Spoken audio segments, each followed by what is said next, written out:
సమాచారం కోసం 95 న్యూస్ ఇప్పుడు యాప్ లో మీ ముందుకు వచ్చింది. వెంటనే డౌన్లోడ్ చేసుకుని న్యూస్ అప్డేట్ తెలుసుకోండి. ప్రతి క్షణం ప్రజాక్షేమం కోసం.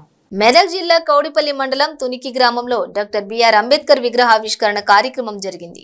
రాష్ట్ర మహిళా కమిషన్ చైర్పర్సన్ సునీతా లక్ష్మారెడ్డి మాట్లాడుతూ భారత సంఖ్యలు తెంచి రాజ్యాంగం ద్వారా ప్రజలకు స్వేచ్ఛ సమానత్వం కల్పించి చీకటి బతుకుల్లో వెలుగులు నింపిన మహానుభావుడు భారత రాజ్యాంగ పితామహుడు బాబాసాహెబ్ డాక్టర్ బిఆర్ అంబేద్కర్ అని కొనియాడారు. సామాన్యుల చరిత్రను తిరగరాసిండ్రు. మీరు కూడా ఈ ఊరి అభివృద్ధి కోసం పార్టీలకు అతీతంగా మీరందరూ పోరాడి గ్రామాభివృద్ధిని మీరు సాధించుకోవాలని చెప్పి తెలియజేస్తూ మన ఎమ్మెల్యే గారికి ఒక విజ్ఞప్తి, నర్సాపూర్ లో పెట్టిన విగ్రహాన్ని అక్కడ కాకుండా ఇంకొక ప్రాంతంలో మంచిగా పోతుండే కిటికీల నుంచి పాఠాలు విని బ్యాక్ డోర్ నుంచి విని మరి ఒక్కళ్ళు అందరికి లెక్కలు రాకపోతుండే అగ్నివర్ణ వారికి వచ్చిందంటే ఎవరం కానీ దేవుని బిడ్డలం. దేవుని బిడ్డ పుట్టినప్పుడు ఎస్సీ ఎస్టీ ఓసీ బీసీ అనేది ఏ కులం కూడా లేదు, ఏ మతం కూడా లేదు. ఇవన్నీ మనం మరి అప్పుడు ఏం అన్యాయాలు జరిగినాయో కానీ ఇప్పుడు మాత్రం అటువంటి జరుగుతలేవు అనేది మాత్రం నేను గంటా పదంగా చెప్పదలుచుకున్నా.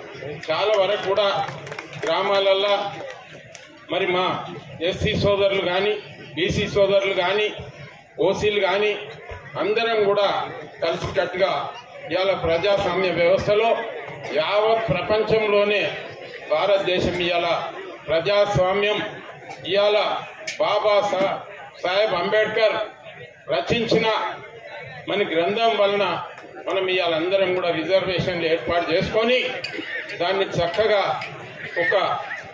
పోతున్నాం. ఇంతకుముందు రిటైర్డ్ అయిన ప్రతి ఒక ఎస్సీ కులానికి చెందినవాడు రామ్నాథ్ గోయల్. ఇవాళ మన ఉన్న అధ్యక్షులు కూడా ఒక దళిత గిరిజన ఆదివాసికి చెందిందంటే మనం భారతదేశం ఇవాళ అంబేద్కర్ జాతి ఇవాళ ఆర్థిక మరి ఇవాళ వారి రాజ్యాంగం కూడా ఉన్నది.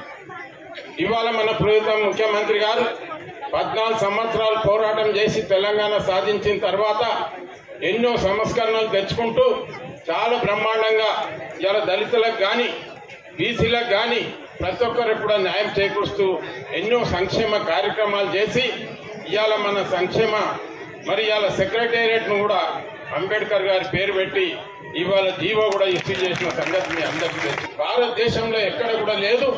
ఇవాళ మన ట్యాంక్ బండ్ దగ్గర కూడా నిర్మాణం చేసినందుకు మన ముఖ్యమంత్రి గారు మరి ఆ విగ్రహావిష్కరణ కూడా జరుగుతుంది అతి తొందరలో అనేది కూడా మీ అందరికీ నేను మనవి చేస్తున్నా.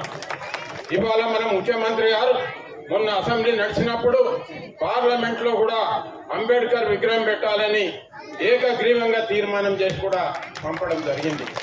ఇవాళ పూర్వం ఏం జరిగిందో కానీ ఇవాళ ఒక్కొక్క అడుగు ముందుకేస్తున్నాం. కీర్తిశేషులు ఎన్టీ రామారావు వరకు రిజర్వేషన్ పెంచాలని మొన్న ఏకగ్రీవంగా తీర్మానం చేసి కూడా పార్లమెంట్ పంపడం జరిగింది. ఇవి అన్ని చర్చలు జరుగుతున్నాయి.